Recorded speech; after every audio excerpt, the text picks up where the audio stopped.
Chilling tales for dark nights.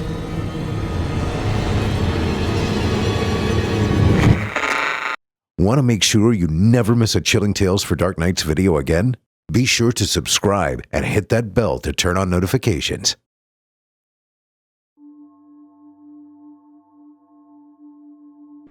Bolton stopped moving and let the wheelbarrow drop from his grasp.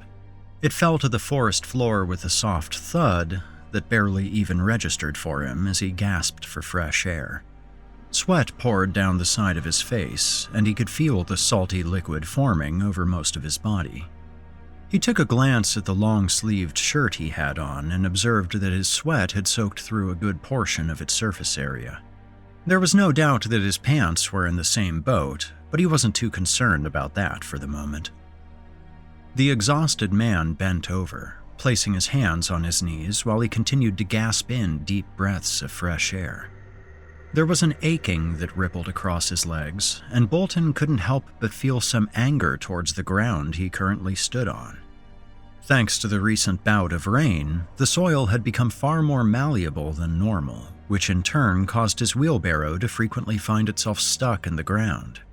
He had been slowly progressing his way through the forest for several hours, with more time spent prying his wheelbarrow free from the muck than actually gaining any ground.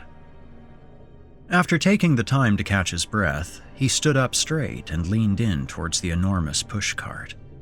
He gently pulled the gray tarp off to check on the woman who had been placed inside. Bolton gave her a few pokes before letting out a small sigh of relief upon confirming that she was still unconscious. He stared at her for some time, his mind wandering off to some place far away from the forest he currently found himself in. It didn't take long for the group of soft voices to begin whispering inside his head. The voices quickly grew in volume while maintaining the tone of a whisper. This snapped his thoughts back to where he was and to the task he had yet to complete. Yet, that fact didn't stop the whispers from continuing to assail his mind, their volume rising to such a point that it brought pain to his mind. "Please stop," he mumbled with the first tingles of unpleasantness moving across his brain. Bolton's request was met by the voices exponentially growing in volume, turning themselves into the equivalent of jet engines revving directly next to the poor man's head.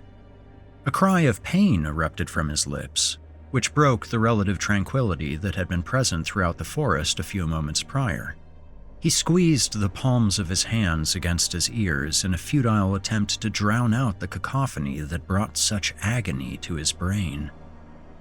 "I'm doing what you ask!" Bolton cried out. "Please, stop it!" Suddenly, all the voices ceased, and he was met with silence once more. The jarring change took him by surprise, and he reacted to it by falling to his knees with an overwhelming sense of relief. He gasped in shallow and jagged breaths while his appendages trembled. Once his body had adjusted itself, Bolton slowly pulled himself from the dirt and brought his full attention to the young lady in the wheelbarrow.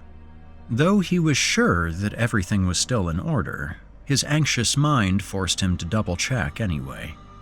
As he scanned over his abductee, he couldn't help but once again be drawn in by her natural beauty. It was the first thing he had noticed about her. "You must really be special," Bolton whispered in an uneven tone. "They made me travel so far to get you." To simply say that he had traveled a long way for the unconscious woman in the wheelbarrow was certainly an understatement.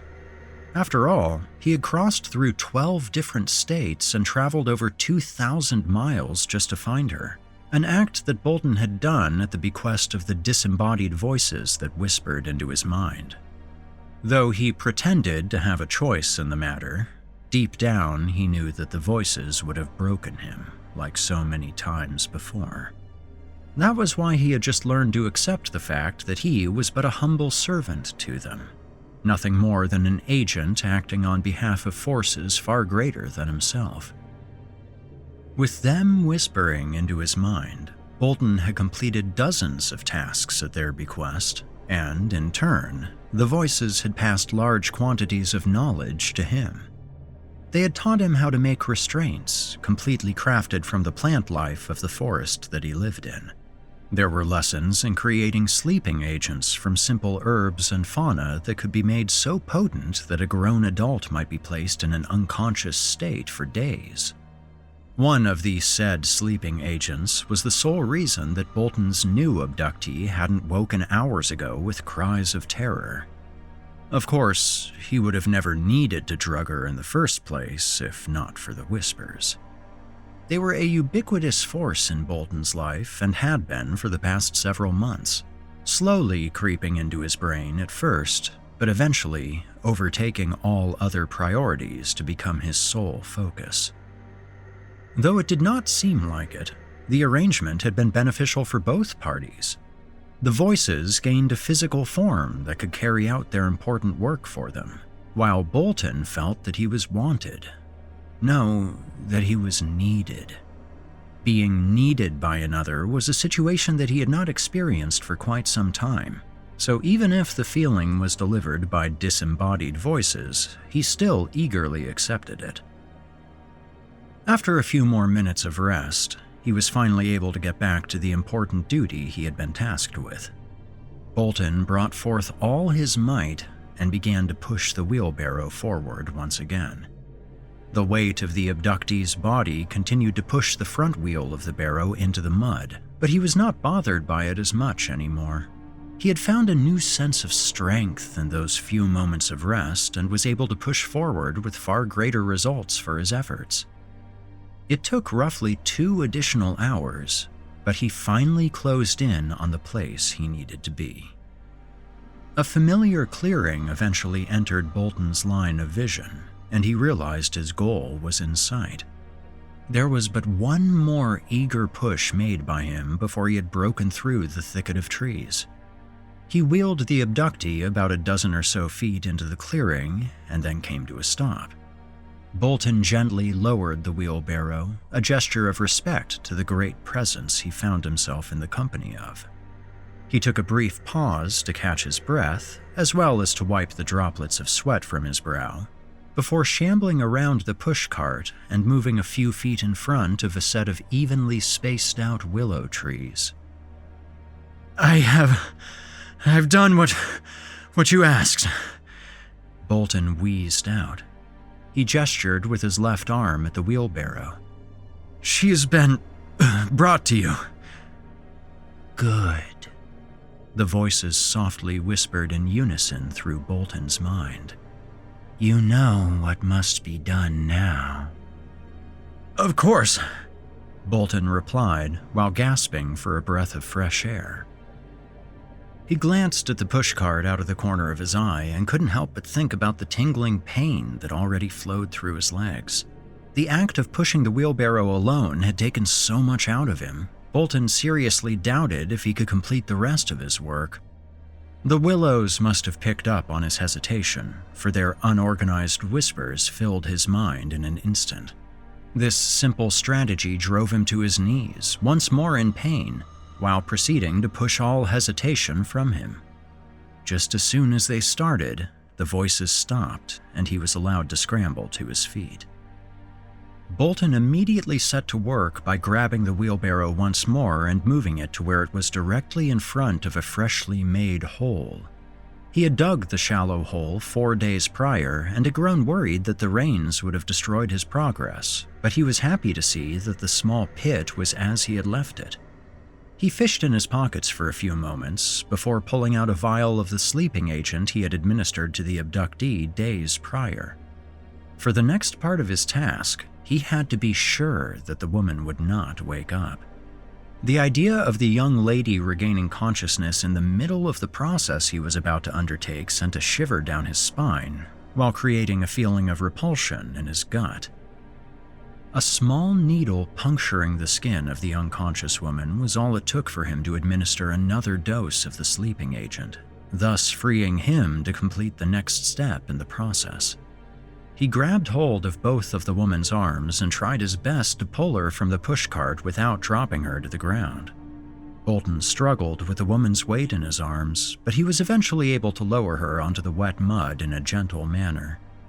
There was a small pause that he took where he prepared himself, more mentally than physically, for the procedure he would need to perform as he pulled his instruments free from the wheelbarrow. Bolton sat his tools gently onto the ground as he knelt beside the legs of the unconscious woman. He took in several quick, shallow breaths to pump himself up while he pulled his hunting knife out. Gently, he used the blade of the knife to cut the young lady's pant legs up to her knees so he would have an unobstructed view to complete his work. The blade was then lowered to the point where the tip was barely touching the skin, a few inches above the ankle. His hand trembled as he lightly poked the woman's right leg. He drew the blade away and checked to find, to his relief, there was almost no blood flowing from the wound. The last thing he wanted to have happen was for the young lady to bleed out before he could complete what needed to be done. Now that everything was where it needed to be, he began his work. The first cut was always the hardest for him, and this time was certainly no exception. He had to force his hand to carefully push the blade fully into the skin. Once the first incision had been made, it was fairly easy for him to move the blade around the appendage, slowly cutting a neat line as he went. Bolton repeated this process on the other leg. He moved a little faster, seeing as one of the appendages had already been opened up. He was once again thankful for the sleeping agent, as a nice side effect of the concoction was that a person's blood thickened, making it harder for someone to bleed out. Regardless, he still had to move quickly. He leaned down to where he was a few inches away from the cut he had made on the incapacitated woman's left leg. Bolton then proceeded to slip the fingers of both of his hands into the cut on opposite sides of the appendage. With a strong but careful pull, he began to meticulously take the skin off of the young lady's leg.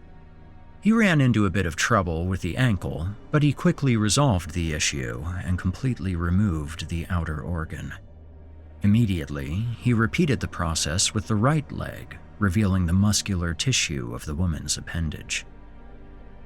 "Excellent," the willows whispered. "Now, plant her roots." Hesitating for a moment, he reluctantly took his fingers and placed them on the freshly skinned legs. He felt along the appendages until he was able to recognize the shape of the interworking of blood vessels. Bolton proceeded to focus his attention on a single vessel as he meticulously pulled it free from the rest of the appendage with as gentle a touch as possible.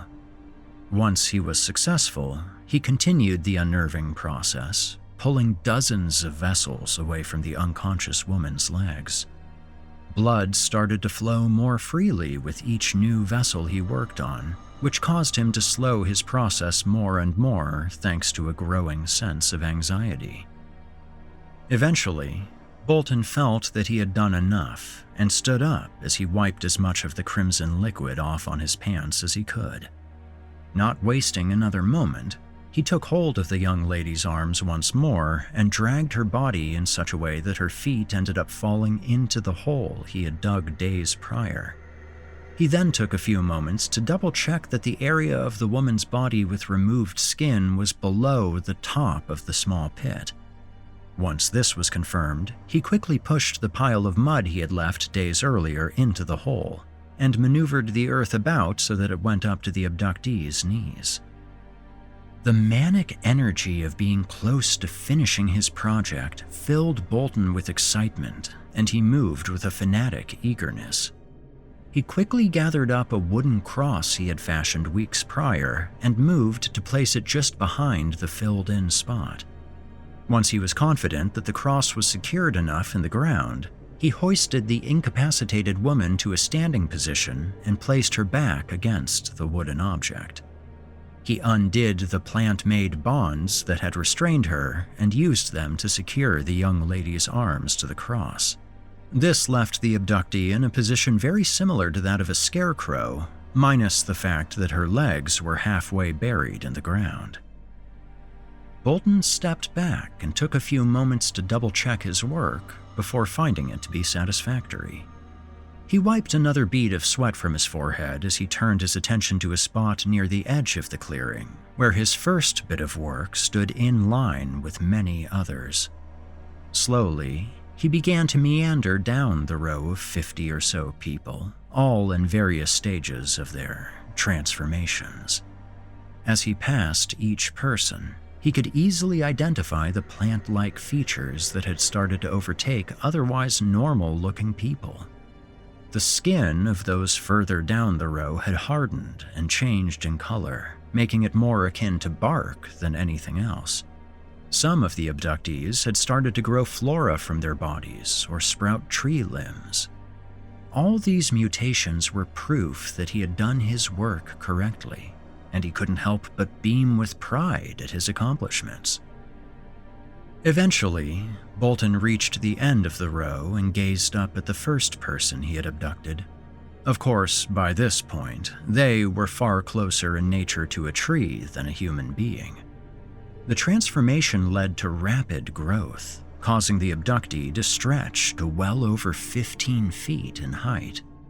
Hundreds of tiny branches had sprouted all over the body, with leaves covering large chunks of the additional space.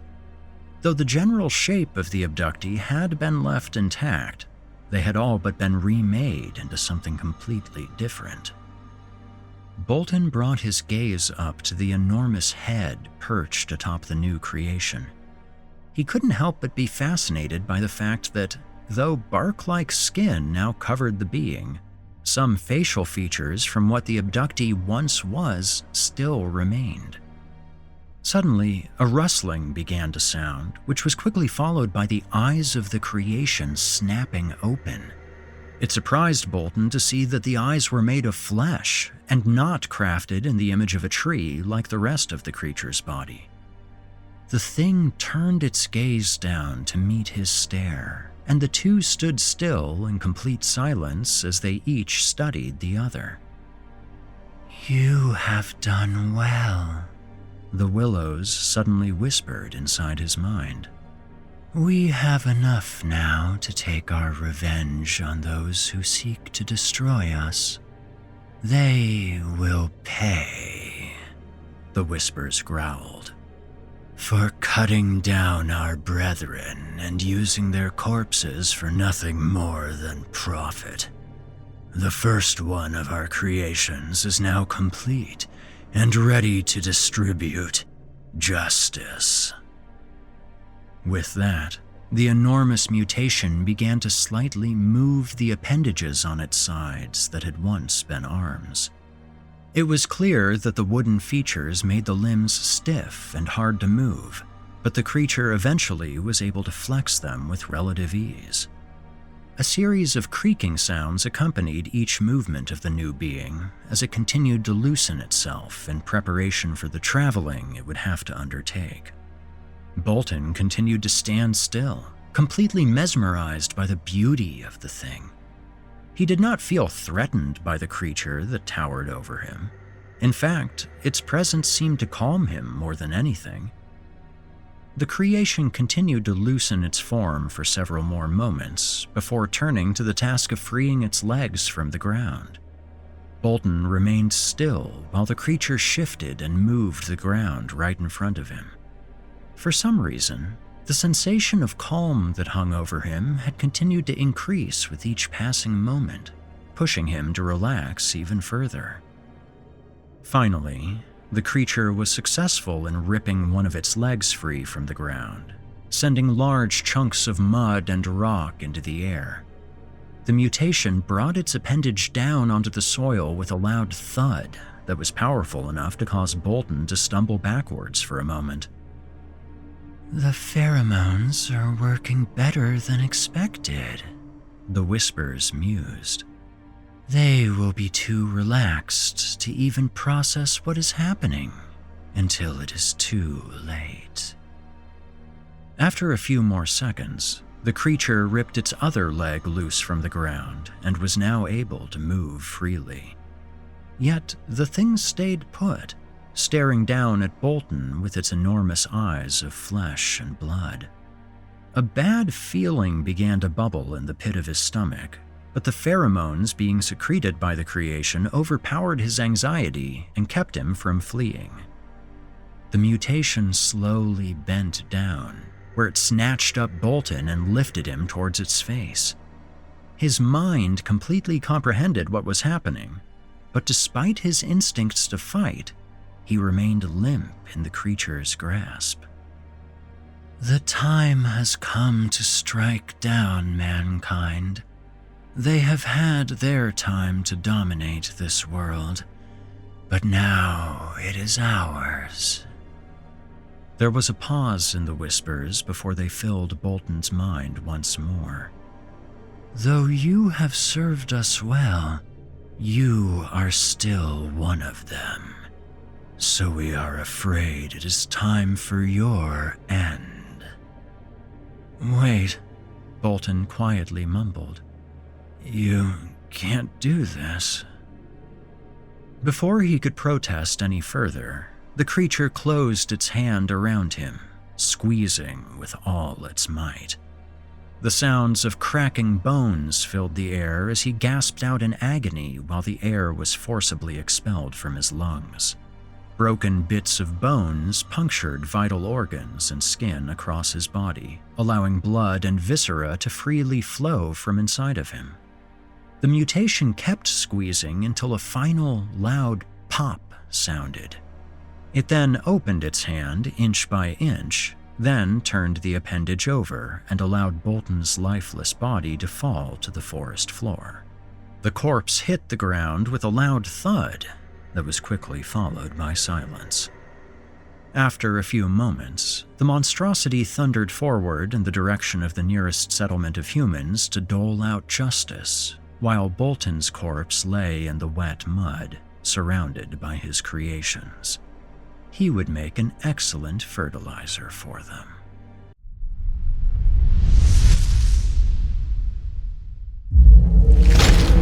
Chilling tales for dark nights.